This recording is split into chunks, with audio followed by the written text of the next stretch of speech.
नमस्कार भारतवासियों, देश के 77वें स्वतंत्रता दिवस की आप सभी को हार्दिक शुभकामनाएं। आइए आज़ादी के इस पावन अवसर पर देशभक्ति की भावना से ओतप्रोत कुछ नन्हे मुन्ने बच्चों की प्रस्तुति का आनंद उठाएं। तो सबसे पहले आप सबके सामने आ रही हैं हृदया ग्रोवर, जो रानी लक्ष्मीबाई का किरदार निभा रही है। ए फिरंगी देख, ये धरती हमारी माँ है। देख, इस धरती का रंग हमारे रंग से मिलता है। मैं लक्ष्मीबाई, राजा गंगाधर राव की पत्नी, नवलकर वंश की वधू, प्रतिज्ञा लेती हूँ कि जब तक मेरे शरीर में रक्त है, जब तक मेरे हृदय में धड़कन है, जब तक मेरे सांसों में प्राण है, मैं पुण्य निष्ठा से झांसी की सेवा करूंगी। नहीं झुकने दूंगी झांसी का स्वाभिमान, नहीं झुकने दूंगी मातृभूमि का मस्तक। याद रखना, जब बेटी खड़ी होती है तभी जीत बड़ी होती है। हर हर महादेव।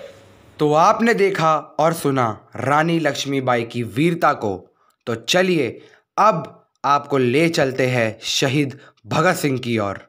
और अब आपके सामने आ रहे हैं आदित्य आर, जो बने हैं भगत सिंह।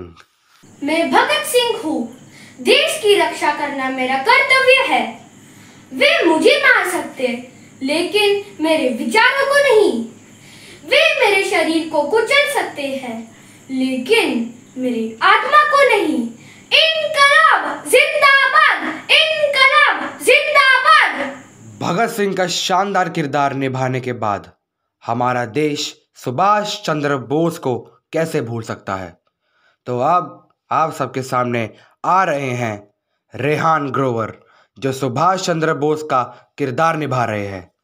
मैं सुभाष चंद्र बोस भारत की आजादी के लिए अपने खून का कतरा कतरा बहा दूंगा। अपने देश को आजाद कराने के लिए मैं जापान से आजाद हिंद फौज लेकर आया हूँ। अब भारत को आजाद होने से कोई नहीं रोक सकता। अगर तुम भी आजादी चाहते हो तो तुम मुझे खून दो, मैं तुम्हें आजादी दूंगा। जय हिंद। इसके बाद हम फिर पंजाब की धरती के शहीद उधम सिंह को याद करते हैं और गर्वित हांडा आपके सामने बनकर आ रहे हैं उधम सिंह। मेरा नाम उधम सिंह है। मैं जलियांवाले बाग का बदला लेकर रहूंगा। हिंद दीवाने शमा एवं कुर्बान जुबानी कर देने, पुरजा पुरजा कट मर देने। हिंद दीवाने वो जो मेरे सीने से निकली थी, उसे ठंडा ना होने दिया। जलियांवाले बाग के किस्से में चैन से ना सोने दिया। चुकाना था कर्ज मिट्टी का, लेना था बदला कौम का, जिसके लिए मैंने इतना लंबा से इंतजार किया। जाकर लंदन मारी गोली डायर के जब सीने में, तब जाके मेरी रूह को था आराम मिला। सत श्री अकाल। शहीद उधम सिंह के बाद अब हम चलते हैं देश के पहले प्रधानमंत्री पंडित जवाहरलाल नेहरू की तरफ। और अब आप सबके सामने आ रहे हैं मास्टर स्वयं कदम। मेरा नाम पंडित जवाहरलाल नेहरू है। मैं स्वतंत्र भारत का पहला प्रधानमंत्री हूँ। मैंने भारत को आराम हराम है का नारा दिया था। मैंने डिस्कवरी ऑफ इंडिया एक किताब लिखी है। मैं अजकन की जेब में हमेशा एक लाल रंग का गुलाब लगाता हूँ। मैं बच्चों से बहुत प्यार करता हूँ और बच्चे भी मुझसे बहुत प्यार करते हैं और प्यार से चाचा नेहरू बुलाते हैं।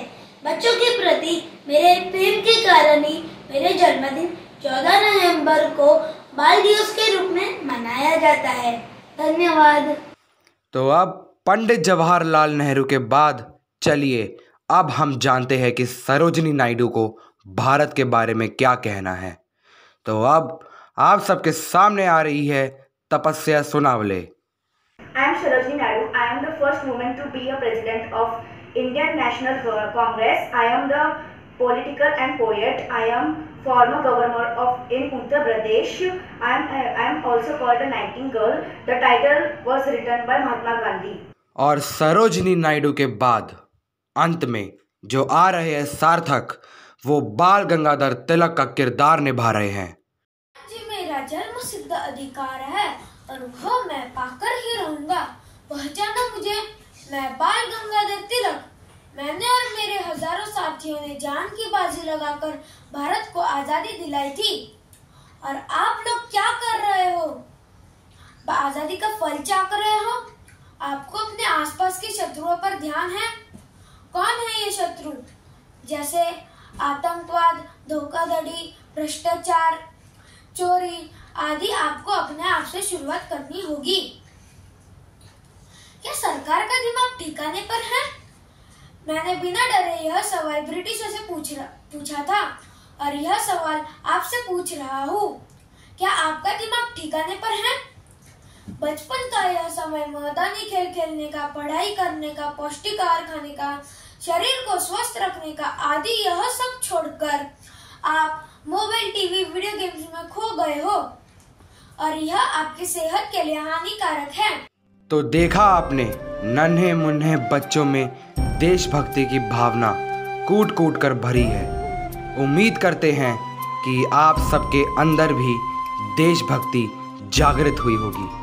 धन्यवाद।